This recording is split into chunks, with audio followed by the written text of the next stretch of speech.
Nearly there, nearly there, nearly there.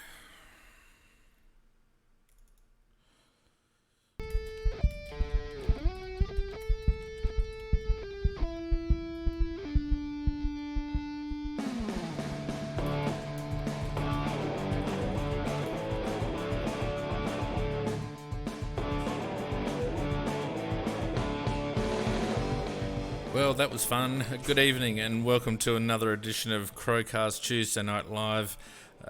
It started as well as the Crows finished on the weekend, but we got there in the end, and here we are. So thanks everyone on Facebook and YouTube for your patience. Hopefully everything's good now and we can hit the ground running. And joining me, as usual, is Pete and Nikki. How you going, guys?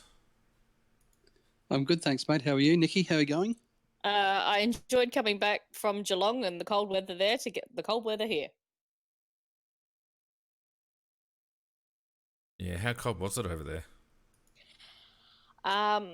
Let's just say the wind at Cardinia Park in the stadium is freezing. Yeah, I bet. Yeah, I don't envy you going down there, Nick. I really don't.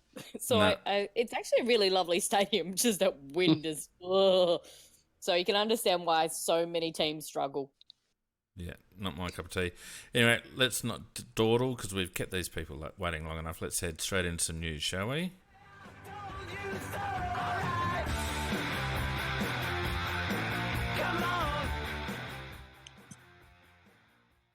Way to go, Pedro. Thanks, mate. And if anybody out there in the chat just wants to flick us a message just to let us know that we are coming through, that would be great. So probably the biggest news around town at the moment was of course, we always, when in doubt, go to the tribunal. And the big news, of course, was Gary Ablett. And finally, third time lucky, they got Gary Ablett, and they actually had to get him with a big smack in the chops against Gold Coast. So that was, I think, people thought that he was probably a bit emboldened, and wasn't a bad thing that they eventually got him. So that was good. Well, isn't that the first rule of parenting, Pete? That if you don't punish your kids up front, they just keep pushing the boundary? It's exactly right, mate. It's exactly right. So yeah, it was stupid. They should have got him at the start when it was so obvious that that's what he did. It was obvious to everyone, but he got the good bloke rule.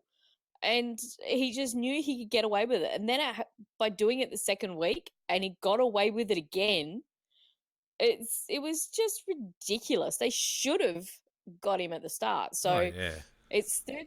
So I don't think it's third time lucky or third time unlucky at all. It's just they should have fixed it at the first point. Yeah, not stuffed around.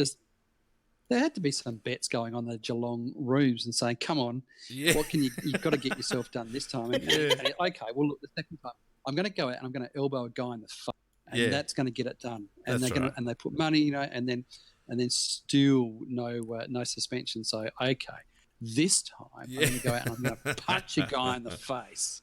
Well, because if he didn't do the punch, then it was probably going to be a kick.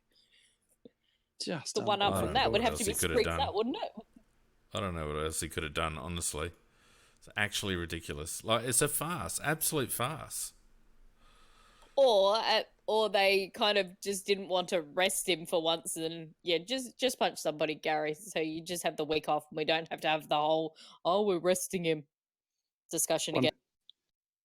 Wonderful stuff, and I'm pretty sure Michael Christian called and apologised to Gary, but he was left with little choice, and I'm sure there'll be some compensation on the way to Gary to just for the inconvenience he's had to put up with. But the other, I think, interesting bit of news for a bit of discussion was the mid-season draft, which took place last night, and Adelaide, of course, we're not a participant other than that.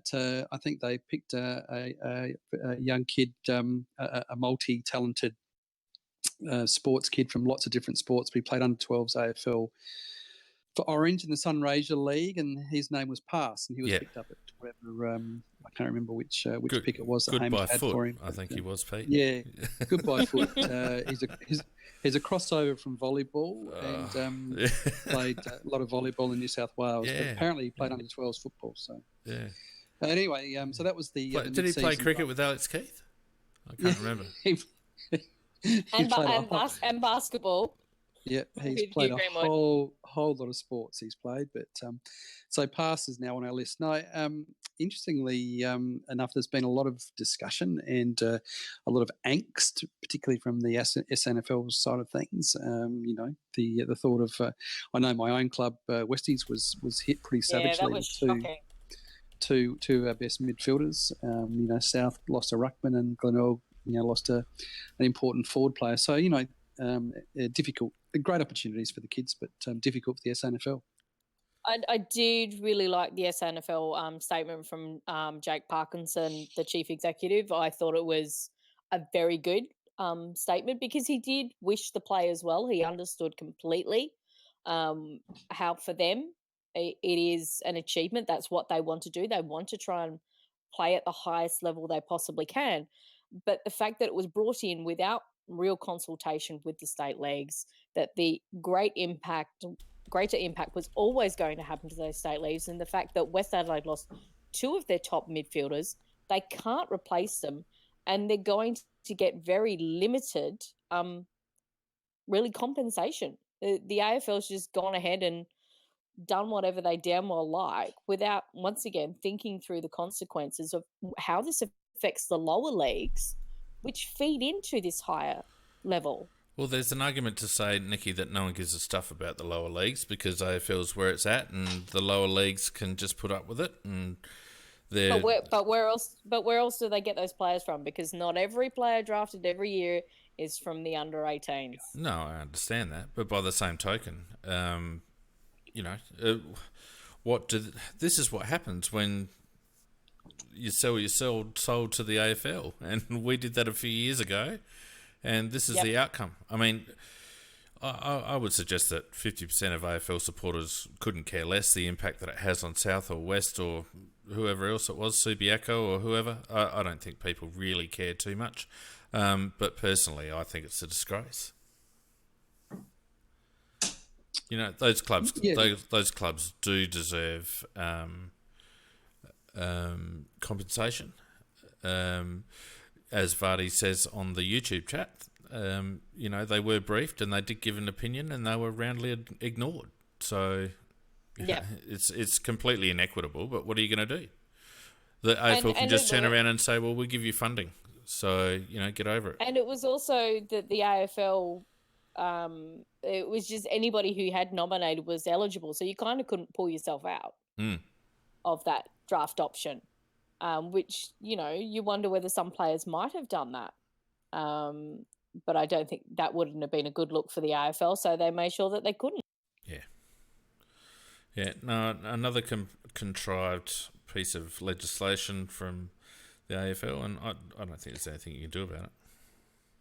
It's just, crazy. I don't see why an AFL club can't have their list organised at the start of the year, and really, I mean, Fiend, honestly, which of those kids is actually going to play AFL football this year? Probably only the Carlton lad, maybe DeLuca, I reckon. Maybe. Pickett that Richmond picked up, he's done his finger on the weekend, so he's out for another 10 weeks, and they knew that picking him up. They're just hoarding. Most clubs actually.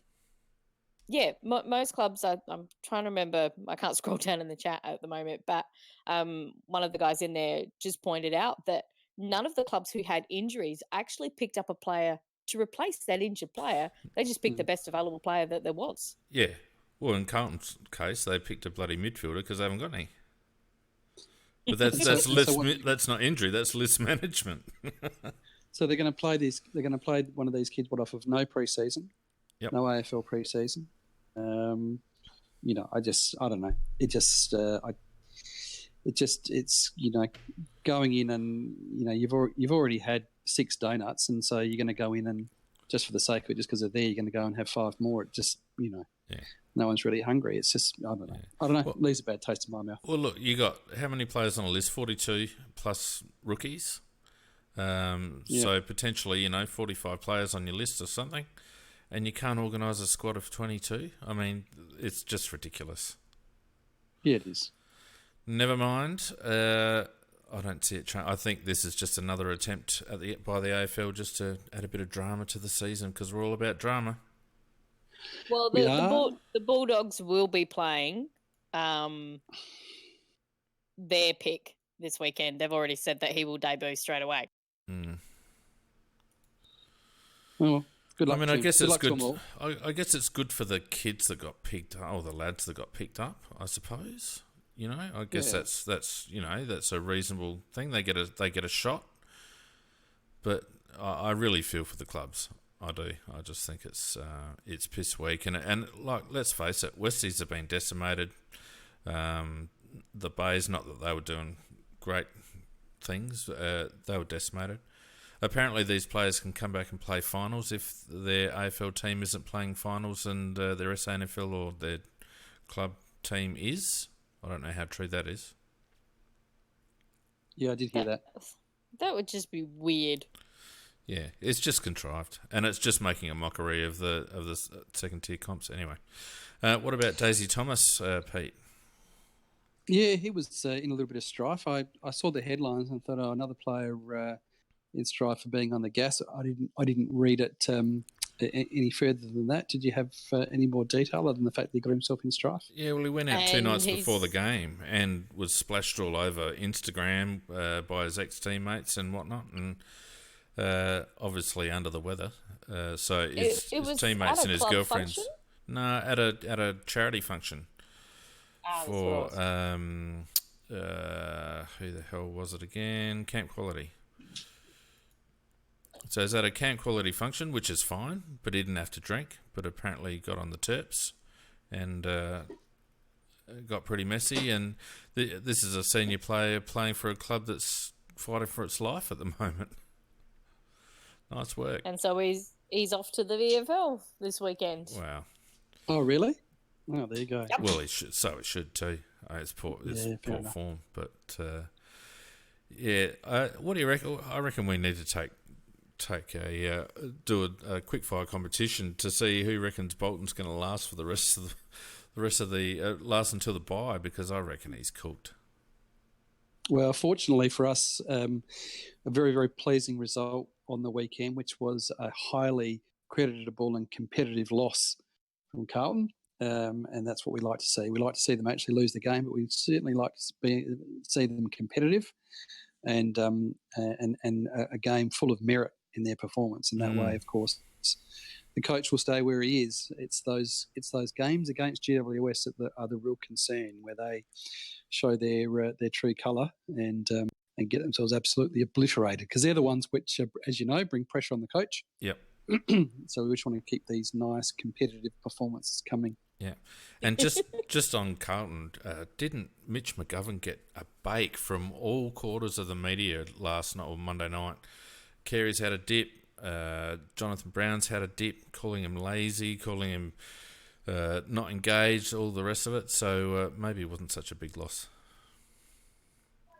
Well, it's interesting, isn't it, when you get to the bright lights of Melbourne, and there's a whole lot of good stuff that goes with that, but there's a whole lot of accountability that goes with it as well when you're right under the nose of all of the media there, and they get a lot more coverage, of course, and they would have seen Mitch taking the odd hanger here and thought that he was a bit of a superstar. Yep. And he's gone over there and they're assessing his quarter by quarter performance and not liking what they are seeing. No, and it's often the case when the Melbourne scribes get across an interstate player and see them up front week after week, they get a slightly different picture, I reckon. And of course, we couldn't, we can't go far into a season without the Melbourne media's second favourite sport, and that is Taylor Walker bashing. And we've seen another round of it this week. They're sort of on Texas Case now. Admittedly, he had a shocker on Saturday. I don't think anyone would shy away from that, but Nope. They seem to be able to find a way to get on his case more than any other player. So anyway, that's part of the course, and probably is actually not even news really. For me, the big news is actually who had Brad Scott as the first coach to go. Yeah, that is an interesting one, Nick. Because I do wonder whether the way that Carlton were travelling, and there has been a lot of talk, when are they going to get rid of Bolton, etc. Well, okay, do you pull the trigger early so you can have your pick of the assistants first before anybody else can? Maybe. I mean, it is interesting timing. Mutual decision, so they say.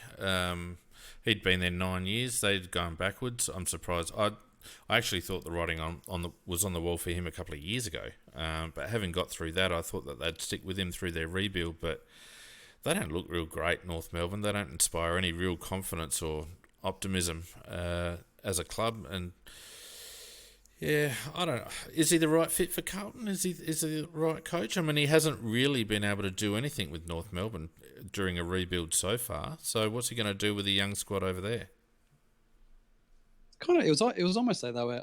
I feel a bit sorry for him in the sense that it's almost like that, and I know that he has a degree of control, but it almost seemed like they were caught between whether they should rebuild or top up, because and they didn't really seem to go one way or the other, did they? Yeah, true.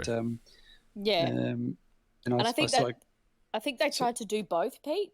Yeah, they did. They did, and that doesn't work. Right. No, it doesn't. And is that a financial decision? Do you think that they just felt that with their low supporter base and all that sort of stuff that they just couldn't afford to, really bottom out and start from scratch? It's a really good point, Vane, and it's interesting when you look at if you look at the last couple of weeks watching the Sydney Swans play. Have you seen the SCG as empty as that? No. These clubs, they do have to take considerable care. I mean, Sydney have obviously, they're bottoming out now, and excuse me, they're going to have to sort of fight their way back and rebuild. But they would have, the AFL backing on that, because they would have known, I'd imagine, that Sydney is just not the kind of place to rebuild. They're not interested. But I think you're quite right. I think that it makes it difficult for clubs like North. You bottom out, and you just lose the numbers. Yeah, and they've also got a women's team as well, and we know they're quite cash strapped. And Scott was on decent coin. He was contracted for next year, so it'd be interesting to see whether there's a payout clause that needs to be triggered, but whether it's the full amount or part of it. I wonder whether some of that's coming into it, that they are being squeezed, quite tightly, and they were tipped to go quite far in the finals with how they picked their women's team, and it didn't quite eventuate. Yeah, that's true. And the surprise for me is who bobs up as their bloody interim coach? Rhys Shaw. I didn't even know he was on their panel. I didn't even know he could speak. Apparently he can speak, Rhys Shaw. That's a first for the Shaw family for a start. Yeah, well, most importantly, hopefully he can coach. Well, if he gets Heath in as an assistant, you'd really think that they'd need to video their addresses and have subtitles. There'd just be a whole lot of yelling and pointing. That'd be pretty funny. A whole lot of mumbling and grumbling. Yeah, of course, we had our own taste of the Shaw family, and look how that worked out. So, and Rhys is Rhys Roberts' son? He is, isn't he? I think Robert's an uncle, and I'm not sure which son he's got. Yeah, I don't think he's Tony's son, is he? I don't know. Anyway, they're all not sure. Bloody idiots. No, Ray, because Heath is his brother. That's right. Yeah, that's right. So Ray Shaws. Yeah, there's more Shaws than bloody Danahers around here. It's ridiculous. Anyway, what else have we got? That's about. So I'm just about at the end of my end of your road, I think. There was one other thing. There's a few injuries and stuff hanging around that are really hitting quite a number of clubs. Fingers crossed, start to help us. But just trying to think who they were again. Did I read that Melbourne had 17? 17 injuries? Yeah. On their injury list. Yeah, there's something ridiculous. I think they get a few back this week. Yeah, that'd be right. Well, Lever did his ankle again in the twos in his comeback game, so he's sort of in doubt. So Jared Berry's out for 6 to 8, so that's something new for this week. For funny Carlton little dropout thing again, Nikki, going on. I don't know what that's all about. I reckon your microphone's about to give up.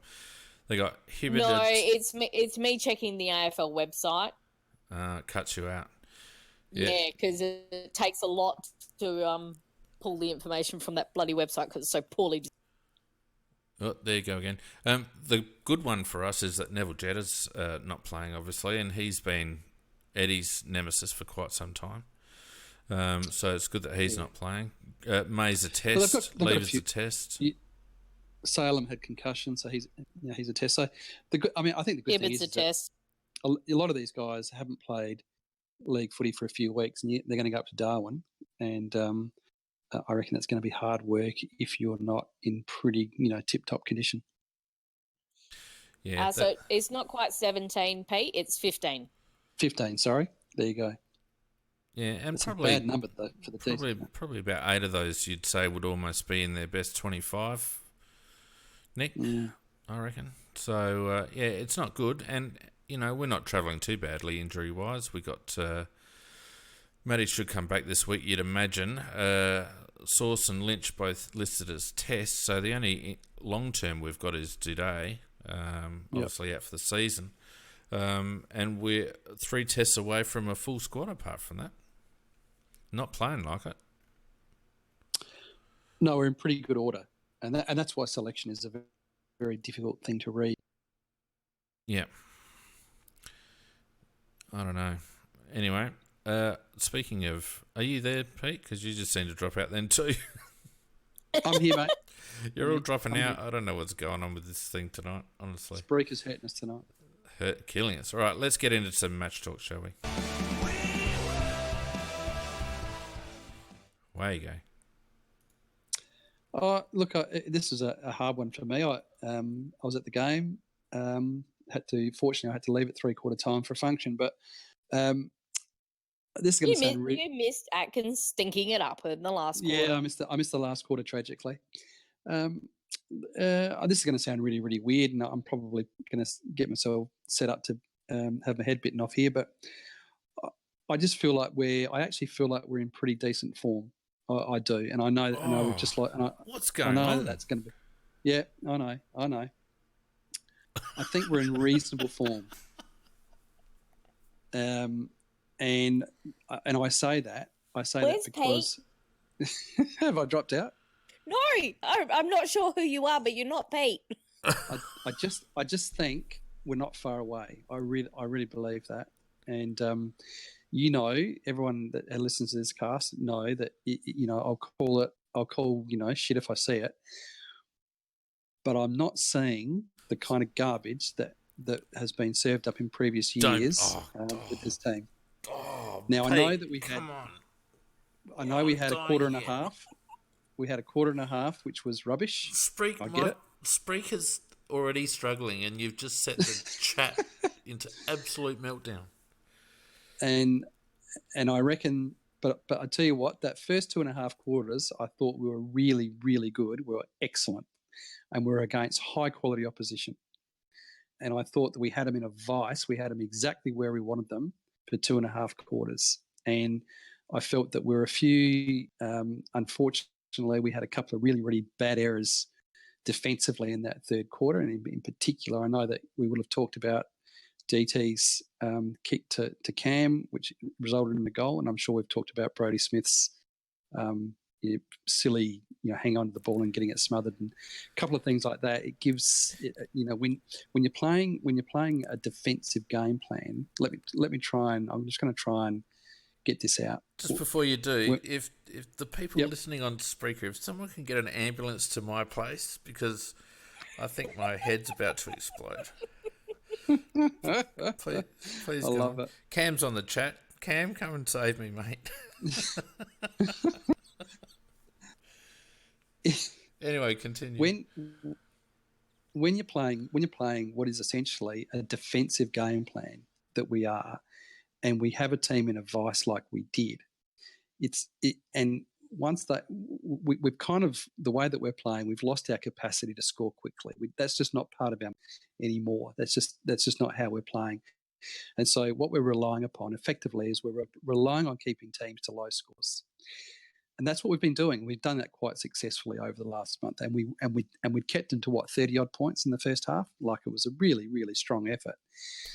And we stopped their little kick mark, which is how they score. And the problem becomes is when a team like West Coast, who have a bunch of superstars. When they break that vice and they score quickly, there is not a capacity with the way that we're playing to score quickly and match that. And so what we're trying to do is stop the bleeding, and we just weren't able to do that. I just feel that we've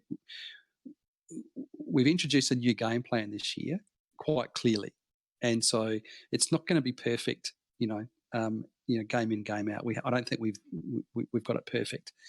But what we saw on Saturday night was that we held, I think a team that's going to be a top 2 team this year for 2.5 quarters. We were 5 goals in front. Now, the problem with this game plan is, of course, as I say, if you start to let goals and the other team gets momentum, we're not equipped to strike back.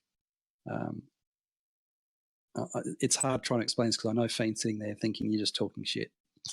I've gone out for a smoke. Let me know when you're finished. Yeah. So, it goes back to the game against Brisbane, whereby we didn't have the game on our terms at all, and yet still only came away with a 1-point loss. And I just felt that we showed some really, really promising signs on Saturday night, and I think that we weren't far away from pulling off a really outstanding win. I fully expect us to win comfortably this weekend against Melbourne. I think that we'll win that comfortably. I think we're in good enough form. I don't see a lot of. No, I know Melbourne aren't in great form at the moment, so I think we'll get past them pretty easily. But Melbourne seem to worry us. They seem to know how to match up on it. Yeah, they're a difficult matchup for us, Nikki. You're absolutely spot on. So anyway, that was just how I saw the game. I was frustrated. I was annoyed, of course, but I didn't come away from the game thinking that our season was over, and I didn't feel like slitting our wrists. For example, like when we played West Coast in round 23 in 2016, when we were never in the game. So what we're saying is we're not saying these games that we're never in. We're never in. We're seeing a game plan that is that we're executing well, and that we're keeping a strong team like that to 30 odd points at half time. We're 33 points up. We make a couple of crucial errors, and what that does, it hands momentum, and they break that vice, and we just don't have the capacity to get it back when they're scoring freely. So anyway, that's how I saw the game. I put it out there, and you can now all bite my head off. Well, for me, that second quarter was really good. And interestingly, somebody in the chat said we had no system in the second quarter. Well, we actually did have a system, but the system was get Miller on McGovern and to isolate him, and we did that in the second quarter, and they couldn't counter that, and McGovern had to be accountable, and he doesn't like being accountable like that. So we were actually doing what we've seen the past couple of weeks, is that we're adjusting our game plan to try and nullify the strengths of the opposition. When we were stopping their kick mark. But that second half, Miller then wasn't in the forward half, and I'm like, well, hang on, what's going on here? They then get that run on, etc.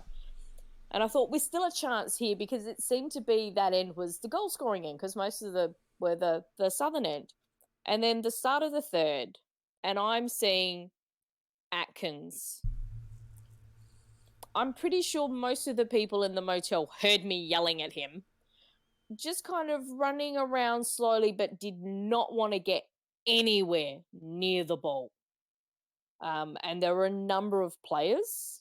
I think, did you raise it, Fiend? I saw on the cast about Brad Crouch actually stopped trying to chase a player, and Sloaney had to push him. And that was in the first quarter, Nikki. That was 15 minutes into the game, and he didn't want to chase someone when we're 3 goals up. Yeah, it's like, no, come on. Do it. You're playing in the same team as Sloaney. How can you watch how he gut runs, and you can't do it yourself? Or do you always leave it up to him? Yeah. So it was very much, it was a game of two halves. I was kind of happy with the first half, but I did wonder whether we were going to drop off. And I thought for a while there my tip was in jeopardy. In the end, no, it wasn't. because I tip West Coast. Oh, because they're paying they do $2.40. well, they play Adelaide Oval very well, and there is only one forward who worries Talia, who Talia cannot beat and has never been able to beat, and that is Kennedy. People forget that. People don't look at it and go, he's actually the one Talia cannot beat. It's been a few this year.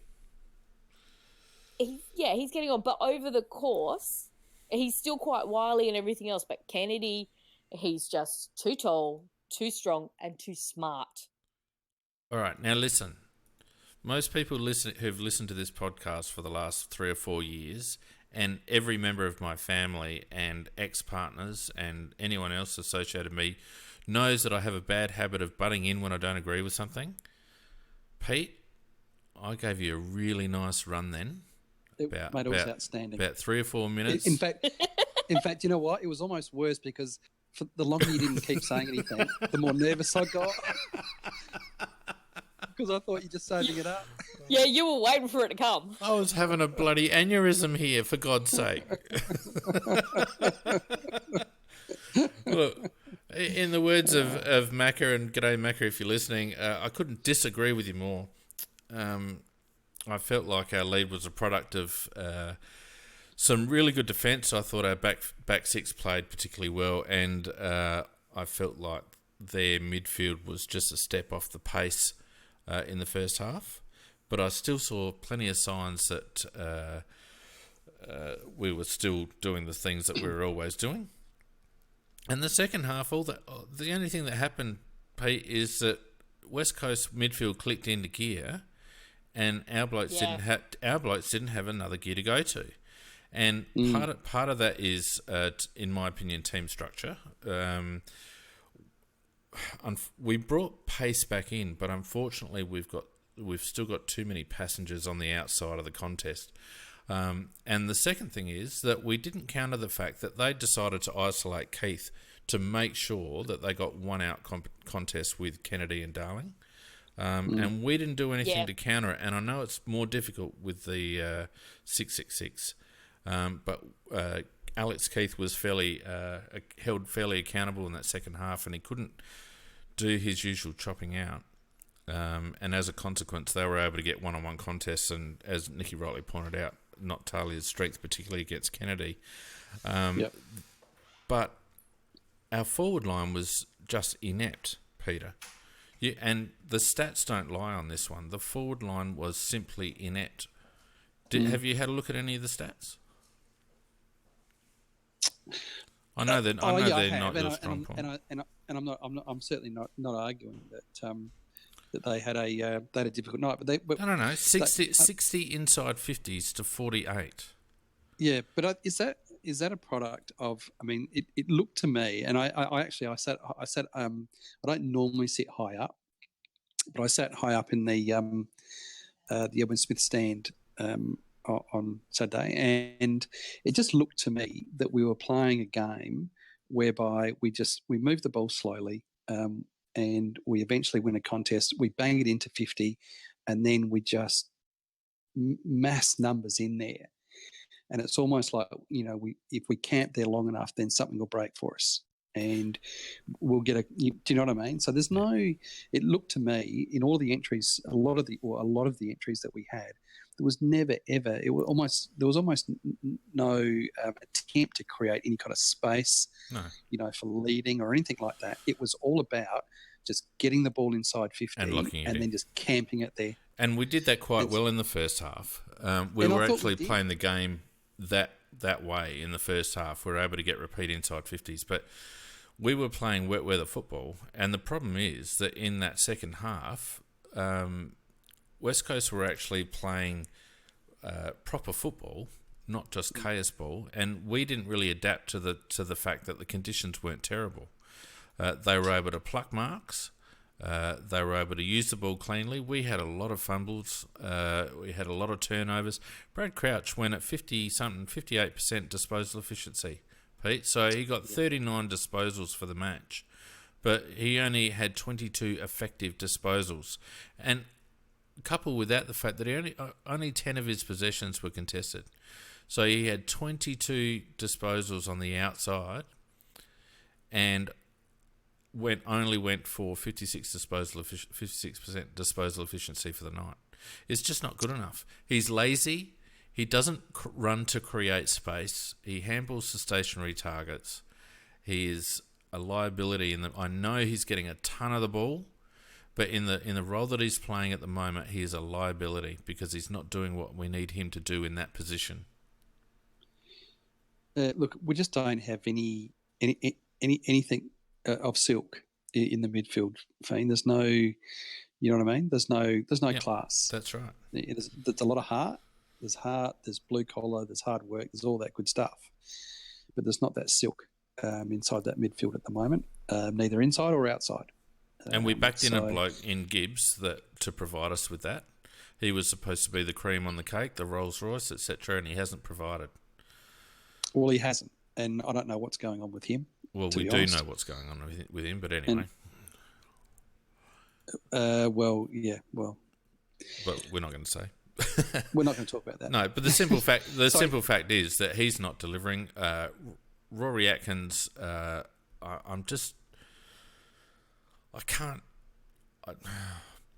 don't know how he can go into a meeting on the Monday, Pete, and look at his tapes and walk out of that meeting thinking that he's an AFL footballer. I don't know how he can do that. Before. Yes, he should have been dropped the week before. And I think that we all agree to that. He should have been dropped the week before, and he didn't. He doesn't go when it's his turn, and so that becomes a real issue. But I think that we're as a game plan now, we're locked into. I feel that we've designed a game plan to suit our strengths, which is a big bodied bullocking contest winning midfield. Yep. And one of the interesting things I thought. I felt certain Easy would have been dropped last week as well, but he was retained. I'm going to be very, very interested to see whether he's retained again this week, because even though he's not giving us, a whole lot of goals, he had his 6 tackles and 14 hit outs, and and Tex had his 5 tackles, and I'm just wondering what I think the selection table will answer for us this week is the question about whether, does Don see that last quarter and a half and the loss, is that on the midfield, or is it on, as you say, the inept forwards? And I just wonder, because they had 60 entries, as you quite rightly identify, and I wonder, whether the 60 entries and the locking the ball, that's part of the game plan, and it's the fact that the midfield got towed in that quarter and a half where the problem was. Yeah. So I'll be very, very interested to see, because, even 5 tackles for Tex, even though he was abominable, 5 tackles for Tex is a big number for him. No, it's absolutely useless. Yeah, he was. He's there to kick goals, Pete. He's there to kick goals. But what's very difficult, just watching from on high on Saturday, what's very, very difficult for those guys is the congestion that we now have. Yeah, in that 50-metre zone, it's very difficult for those guys. Nikki, did you? Oh, you would have seen it on TV, so you might not have got a view of it. But if anybody saw the game from on high, I'm interested to any comments, because it just looked to me to be an absolute traffic jam each time we were in our forward 50. Yeah, it was a bit hard with the TV angles, and plus the TV I was watching on wasn't the best quality, so that kind of made it a little bit difficult as well. But it did look that it was very congested, which was a little unusual to me, because we've seen past weeks that there's actually been better systems. So I think the loss of Lynch is such a huge one to our forward line.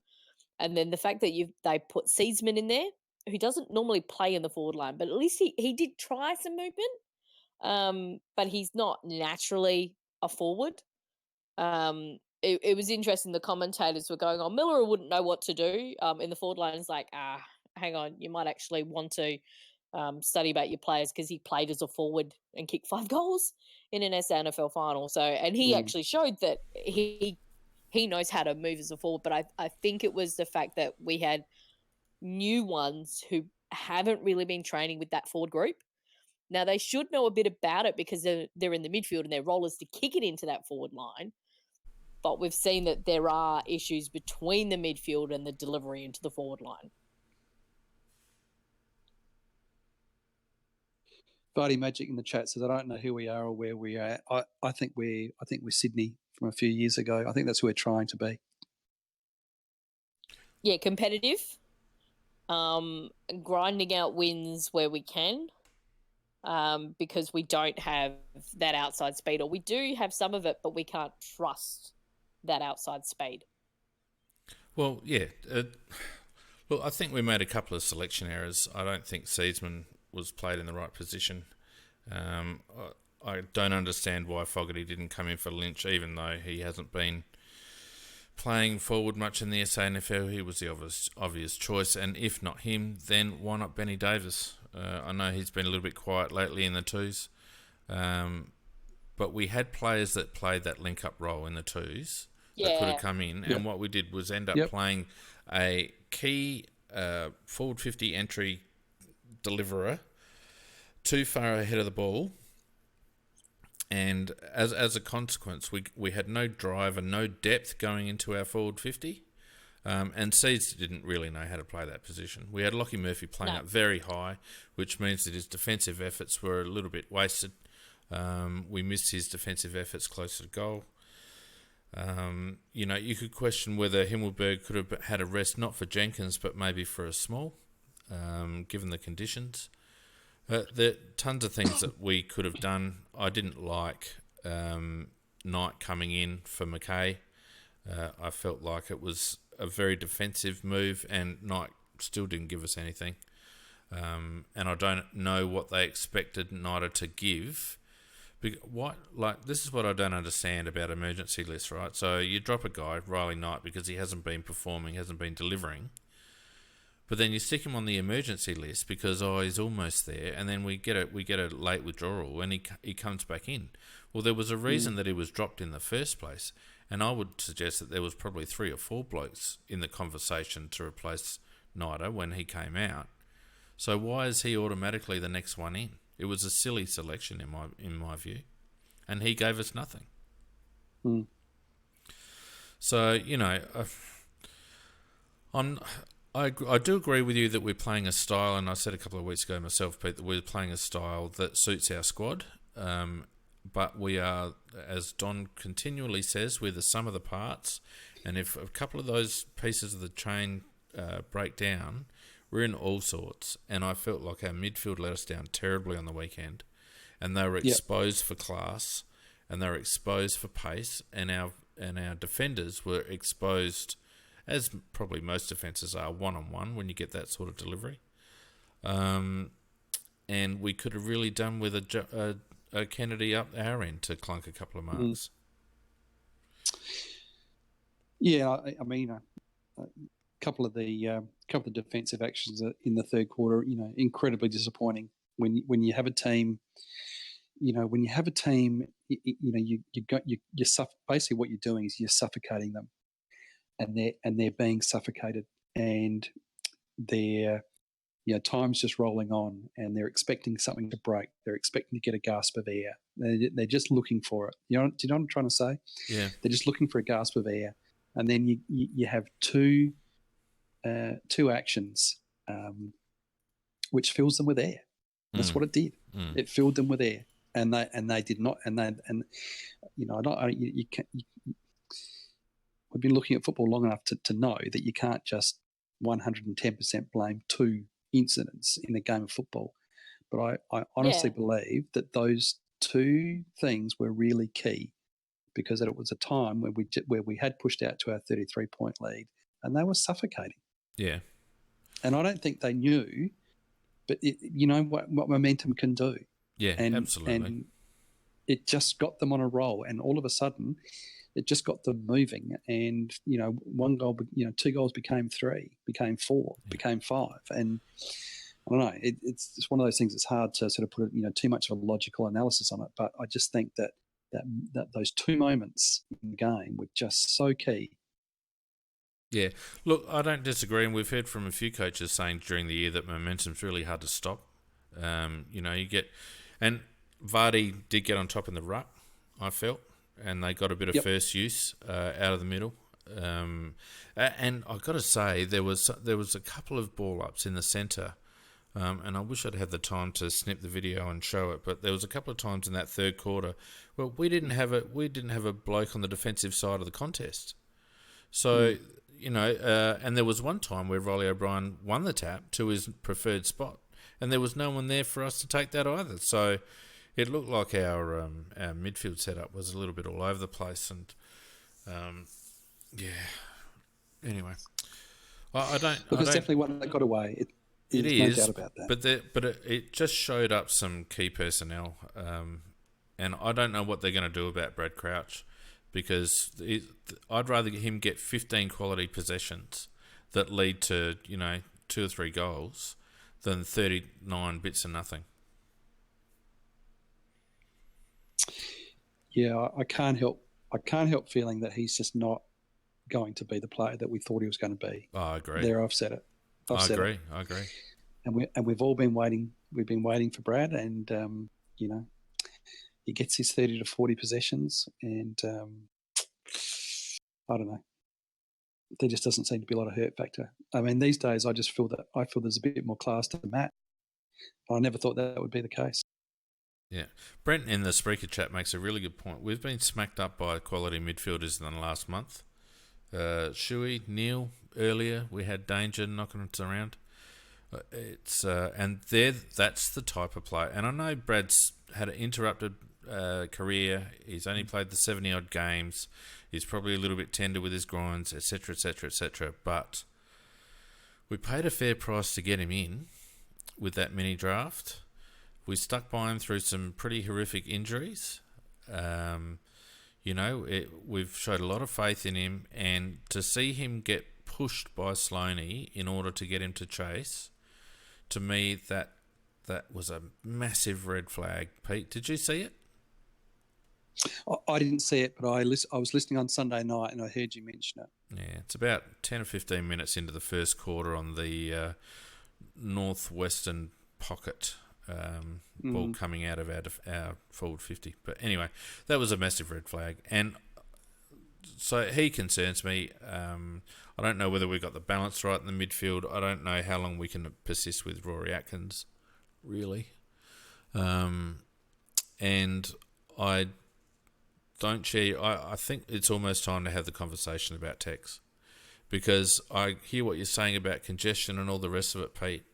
But how many times did you see him go up two-handed for a mark? Look, I've been.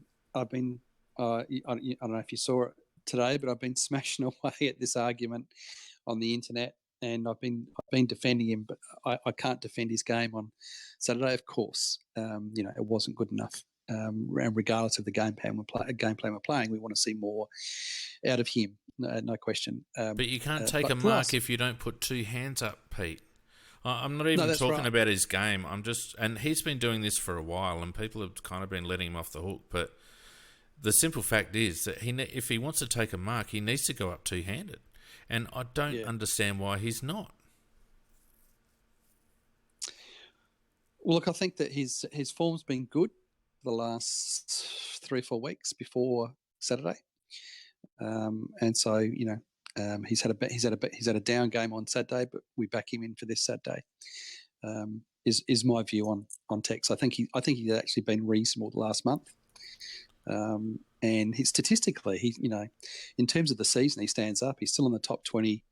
He's still in the top 20 in the AFL for goals scored, for contested marks, and for goal assists. So we'd like more, but I think that his form has been sound over the last month. And there was the highlighted incident with Shannon Hearn. Not a good look. So he needs to tidy that up, and he needs to have a much better performance on the weekend. Now, I must interrupt this broadcast to first of all say that the phones are going to be open in a second. So if any one of you blokes want to come in and tear Pete a new one, feel free. Come on, do it.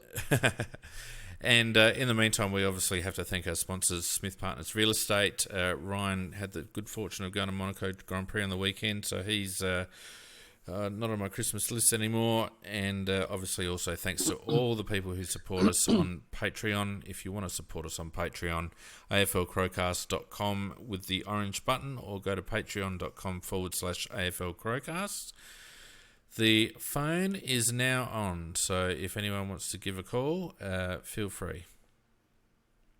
Continue. How do we see selection? Then looking towards the Melbourne game, I think we'll win this game reasonably comfortably. I mean, within the parameters of our new game planning, i.e., we'll keep them to a small score. Nikki, how do you see selection? Well, it'll all depend on the fitness tests of Crouch and Lynch. By the sounds of it, Lynch is a possibility to come back in because he's been able to do running sessions.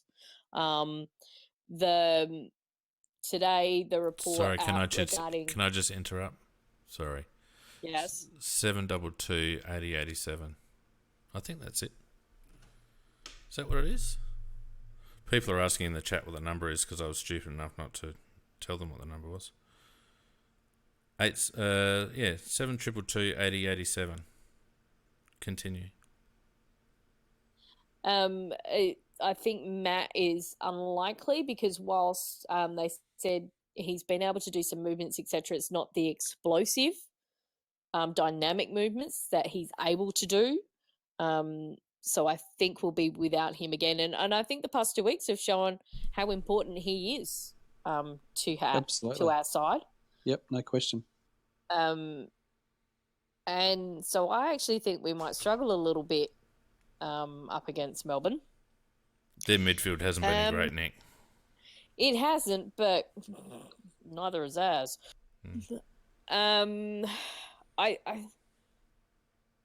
Atkins has to be dropped. He seriously has to be dropped because whilst it was the last quarter that kind of saved him last week, his last quarter this week just should not save him at all. That was diabolical. So who comes in? Do you finally give McHenry a go? Because I reckon you do. I felt like Galucci did enough to hold his spot. You got to think that Chase was a little in and out. Yeah, but I think I still like the fact that they were using him in the midfield. This is the question, though. I mean, that was a big call for them to put him in the midfield rotation. Oh yeah. And I think the only reason you do that is if you've decided that you're going to give him a run at it and you're going to let him settle into that rotation. To remove him from the team, let alone that rotation after one crack at it, after not doing too badly in a quarter against Neil the week before, I just think would be counterproductive. I think you've made the call, you stick with the call. He might not get huge minutes in the midfield, but I think you've got to keep him in the mix. Yeah. I think Knight. I mean, Knight for me, Knight's the obvious one to drop out. He'll drop out. I think you can drop Atkins and leave Seaman in. Yep. I like the fact that they're using Miller more in the midfield and the forward line. I liked it. We don't need him in the back line, and that's what he needs to do because as Fiend and I we've discussed quite a bit last year that he had a problem being in the midfield. That when he had to go get the ball, whereas if the ball was in front of him and running through, he was good. But I've seen, and I'll be interested if you're going to back this up, Bean. I've actually seen he's a lot better this year at being more proactive when he has to go get the ball, etc. I'm sorry, I was messing around. Who were you talking about? Miller. I haven't minded his work, to be honest. Yeah, it's still not to the level I think we know he can get to, but he's a lot better than what he was last year. I think he looks to me to be quite a natural sort of medium forward. To me, I'm quite happy seeing him in the forward line. I think we also go back to the Himmelberg Jenkins. That's going to be a perpetual discussion point. I think every week until there's some fidelity in how that's going to play. I think the club has actually shown with what happened this week that everybody's going, oh, Jenkins is coming in, and he kicked 6. The fact that Himmelberg was kept in the team tells me that right now, and I think for the future, that Himmelberg is actually the preference. And if we do see Easy get dropped, it is to rest him. And I think Jenkins will definitely be trade bait at the end of the year. Well, I wonder whether Jenkins gets another game, to be honest with you. Because he's not the only option. We do have Fogarty. Yeah, and I don't think Jenkins is actually doing enough in the SANFL. Well, I think what he's doing... Sorry, Peter. I think what he's doing is feathering his nest by working for SEN. I think he's already made the move mentally to Victoria. Yeah. And the bleating that's coming out of his mouth and all that sort of stuff. How can his teammates respect him for some of the crap that's coming out of his mouth, let alone what he's serving up on a footy field? And I think that he just, quite honestly, just doesn't. He no longer fits the game plan. I think that's the biggest problem for JJ at the moment.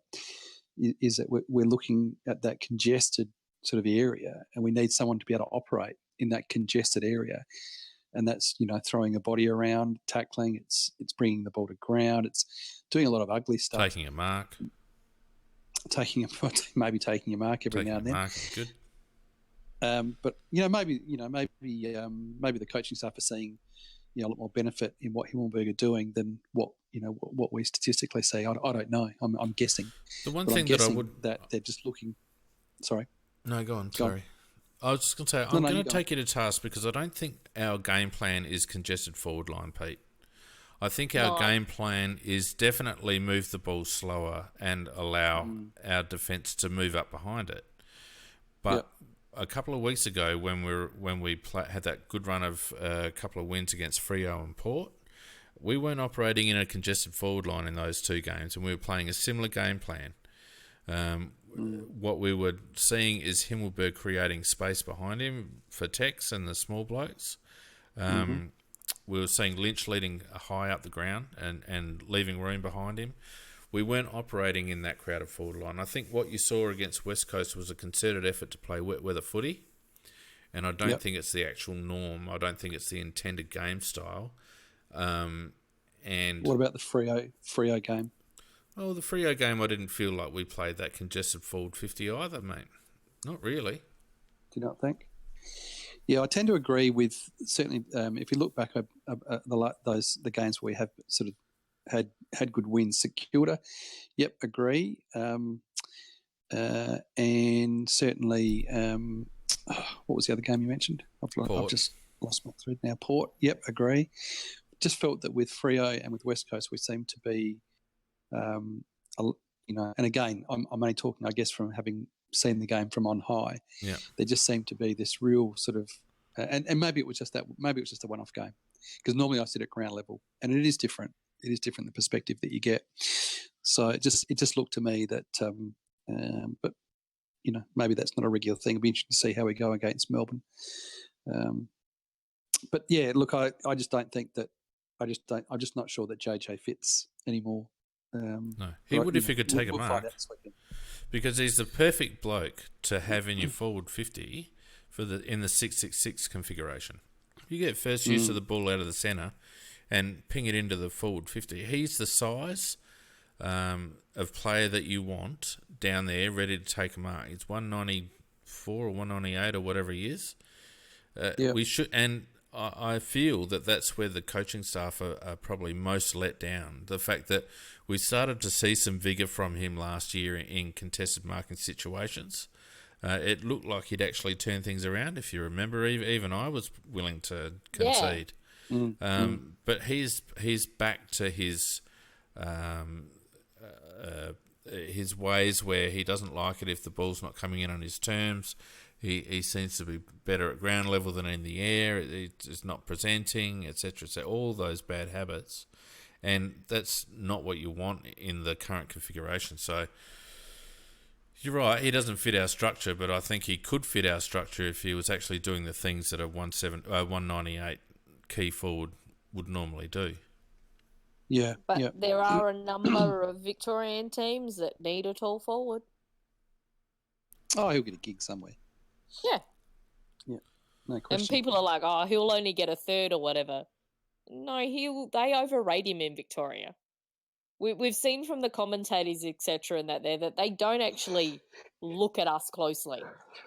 That they have a particular idea, and their idea is that it's ridiculous he's being held out. Well, certainly the SEN fanboys who are obviously keen to get him up and over to Victoria, they're certainly pumping up his tyres at the moment, Barrett and co. Yeah, but and who all he takes has any to do notice is of get them? BT on his side to overrate him, and somebody will overpay. Well, Overpaid for he labour. doesn't come from bloody that part of town. Anyway, look, yeah, you're right, Pete. We should beat Melbourne. They're not playing great. I feel like they're playing better than they were at the start of the season. But they've probably got a few personnel issues, and as we said earlier, tons of injuries. So we should account for them. We'll have plenty of support up there. We always do. So it won't be like playing in a foreign country like China. Let me say this, Fane. Let me say this. If they lose this game on Saturday, is it Saturday? If they lose Saturday. that game, then I'm back to post, games against West Coast Eagles in 2016. That's where I think they are. And I'm giving them some leeway because I feel like they're in a stage where they're trying to bed down a new game plan. It's a big jump, Pete. You're gonna back yourself in and take them to the bye, or you're just gonna? I've backed them in. I've backed them in for 2 losses, and I've still backed them in because I feel that they're just trying to bed down a new game plan, and I've seen some good positive outcomes from it. But if they cannot get over Melbourne on the weekend, then that's it. I'm done. I'm cooked. Right. Well, you'll be about 2 weeks behind the rest of us. I'll just be catching up. No, look. I was quite bullish a couple of weeks ago, and I've been extremely disappointed. I wasn't even disappointed with the Brisbane game, but I was extremely disappointed with the West Coast game because you just don't lose games like that. 33 points up halfway through the game, you do at home. It's a wet weather, so there's not a huge amount of scoring going on. Apparently, you don't lose that sort of a game, and you've got to do a fair bit wrong in a half of football to have what was it nearly a 50-point turnaround. You've got to do a fair bit wrong in 60 minutes of footy. So we've gone from 0 to 0 in 60 minutes. That's a no mean feat. It's a big effort because they ended up winning by 12 points going away. If that game had gone for 5 more minutes, they would have won by 24. Yeah, we were done. We were toast. We were toast. So, it begged the question, how much... I reckon I posted at halftime, and half jokingly because I included the umpires in the comment, but I basically tweeted, this is going to come down to who wants it more. And it did, we should have wanted it more. We could have been in the top 4 at the end of that game, going into a difficult stretch that, if we navigate well, sets us up for the second half of the season. Now we're back in the pack. Yeah. A couple of danger games coming up before the bye. And with a 100% healthy squad, and we still can't win those sorts of games. So crossroads time, and hopefully they've done a bit of soul searching during the week. Because they dish that up again, and I think everyone will be off them. Couldn't agree more. Anyway, thanks, Macca. Now Donkey's not here, so it's up to me to do a little bit of competitions. Oh, it's my nap time. Now, people can still ring up if they want to, but we know that we're just surrounded by a bunch of wusses here at the CrowCast Spreaker Chat. So we didn't get any phone calls. Sensible Crow has he apparently has no voice, but he has promised he will ring in next week. That's no good to me now, Sensible Crow. I know, and I'm not on next week. No good to me now at all. He's going to have a chat to Macca. Yeah, and that in itself's a challenge. At the best of times, we've got to do that every week too. Now, I won't do the dream team because I suck at that. But the tipping, how'd you go, Nick? You got 7. J-Mac. 7 or 8? No, you got 7. All right, are you questioning me? You got 7. J-Mac got 8. Matt, Oryx, Bayside, Moyley, Nicky, DSG got 7. I only got 6, along with a bunch of other people, and Donkey and Megan got 5. So, interesting leaderboard. With DSG out in front by 161, Moyley on 60 with Mick Spuds and Nicky. Then me alone on 58, just starting to drop back. Bayside on 57, and then the rest was some work to do. And Pete, I don't see your name on the list, but that's okay. That was competitions. So why don't we have a cockwomble, shall we, Nicky?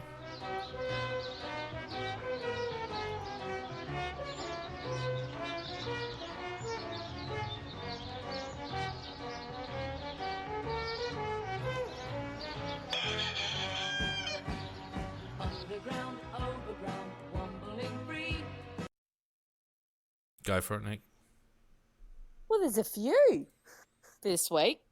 So we've got the double trouble of BT and Mal Brown just being complete and utter cockwombles. Yes. For particular comments that they made on the weekend, which won't be repeated, but they both well and truly deserve nominations.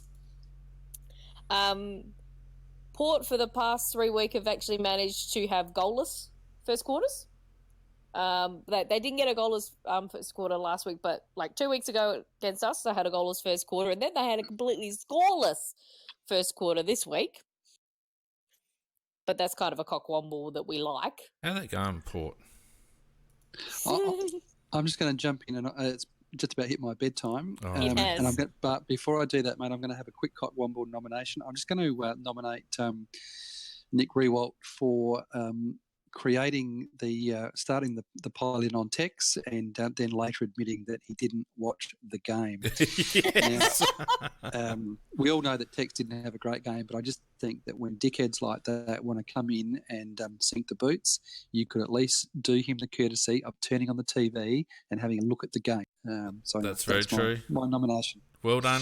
I like it. Well done. And I will add to that because I think it was 2 weeks ago where he was actually over here for the showdown, and he made a particular comment which proved that he hadn't watched our season or recent games of us at all, and he got called out by the commentators and had to shut his mouth. Now, I quite liked him early on in his commentary, but if you're in that particular role and you're making those type of comments and you're being paid for it, you actually need to watch the football. Agreed. Watch the football. All right, I'm done. See you guys. Thank you, Peter. Normally I don't like to mention anything to do with Rucci or the failed fireman, but I think the fact that Rucci has paid for his flight, his motel room, and his visa, but is apparently not going to China. No idea why, but he's apparently not going. But he's put all that money out. Right. So, yeah, don't know what's going on there. I think I would like to nominate myself. Yes. Because Patrick Dangerfield was apparently wandering around Science Alive Geelong on the Friday. I didn't know he was there. I didn't see him, and damn, I would have loved to have slimed him or tripped him over. So I get a cockwomble for that. Well, you get a cockwomble for not telling us that you went on bloody Sunday night either. I did. No, it didn't. I confirmed with Macca. I told you Nope. I told you the Nope. week before. Nope. I told you on the Sunday. Didn't. And I also did it in chat, and I organised it with Donkey to come on. Nah. Do you On the organise it with Tuesday Donkey? night. Where is Donkey, And you by were the way? listening. Donkey, if you're Yeah, I listening, I don't hope know. you're all right. So Donkey gets a cockwomble for not coming on because he was Donkey supposed to. Yeah, fair enough. All good. But Umpire number 12 What gets a else was there? cockwomble. Oh God! Whoever paid that free against the shepherding free Yes. in the goal score against Tex is like, I'm sorry, you're actually allowed to do that. Yeah, bit silly. It's in the rule book. You're allowed to do it. Yeah, ball in the side. Ball within 5 metres, bump in the side. Every day of the week. I'd like to give a cockwomble to the people who didn't ring up tonight. We give you all these facilities to interact with us, and you just shun us. So that's all right. I'm going to persevere. Is there anything else that I've missed? Oh yeah. Did anybody else remember that the China game was this weekend? No, nobody cares. Yep. Nobody cares, including the Chinese. They don't care. They probably care less than anyone else. Well, I think we knew that about 3 years ago. about how many years? Yeah, how many years has this been going? Yeah. So anybody who actually tipped St Kilda Report the week after the China game, you're a cockwomble. Yeah. I think that's it, Nikki. Who are you going with? Yeah, I think it has to be a joint with BT and Mal Brown. I'm sorry, those football. I'm not going to call them dinosaurs because dinosaurs are awesome, and those two are not. They need to be put out to pasture. And their particular statements have no place in our current society. I think, I think Channel 7 have flogged BT to death, and he was good in his day. He belongs to a previous era of football commentary, the same as Newman and all those blokes, and they were good for their time. But nobody wants that. Nobody wants it. There's a good crop of ex-players coming through. Nicky Dow, I think, is improving as a really analyst. like him. It was Montagna has made some stupid comments, but as a commentator, yep, I really liked his work. My favourite is Bartel. Bartel's insight is fantastic. I really like his commentary.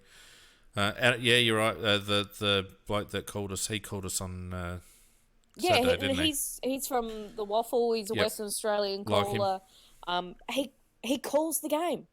So I really hope that Channel 7 and these media organisations, but particularly the television broadcasters, start to turn over a new generation of commentators, because I think as football supporters now, we want a bit of insight. We want more insight into the game and less big boy McAvoy.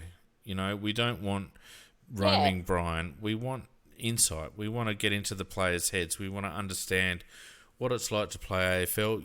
We've seen overseas with American sports how you give the fans some information and some knowledge, and they just eat it up, because anything that gives us a better understanding of the game and a better understanding of the players and what they're trying to do on the field is a good thing. And we just don't need this old school crap that BT and co go on with. We just don't need it anymore. And in terms of that analysis style, not David King. He might think he knows analysis, but he doesn't. It needs to be quality. I'll tell you analysis. Who I'd like, because the one show that was really good on SEM Victoria, and I don't know whether they still run it now because I don't listen anymore, but the Thursday afternoon analysis show with a lad from what's his bloke? The one from Champion Data? Yeah, the guy from Champion Data. I'd like to see him get involved.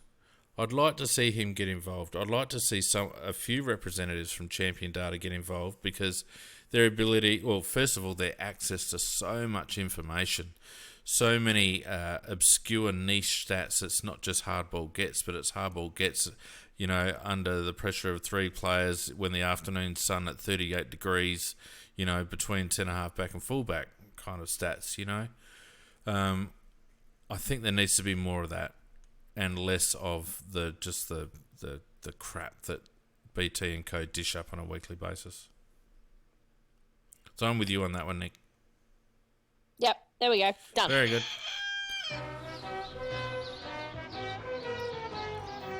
All right, look, thanks to everyone on Spreaker who's joined us tonight. Apologies for the late start. We did get over it in the end. Thanks to people who joined us on Facebook and also on YouTube.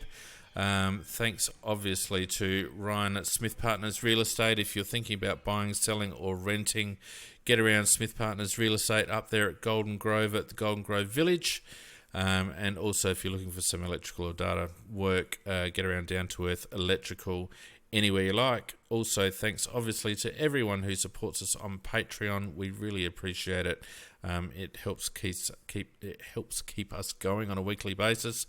If you want to support us, you can go to aflcrowcast.com and click on the orange Patreon button, or you can go to patreon.com/AFLcrowcast and support us there. Don't forget, you can listen to us anywhere you like. So we're on Spotify, we're on iTunes, we're on TuneIn Radio, we're on every podcatching piece of software you can think of, as well as you can listen to all our podcasts. And We went on Spreaker earlier. no, we went on bloody Spreaker. But you can pretty much catch everything in video or audio form too at our website, aflcrowcast.com. And if you want to get something off your chest and write down a few words, send it through to us and we'll be sure to post it on our website as well. Oh my God, that's it. Thanks everyone for joining us tonight. Have a very good night. Thank you, Nikki. Thank you, Peter. We'll see you probably Saturday morning for the rev up. Cameron will be there revving me up, out drinking me 2-1. And we'll be getting up for the big game against Melbourne in Darwin. So until then, see you then. Not all.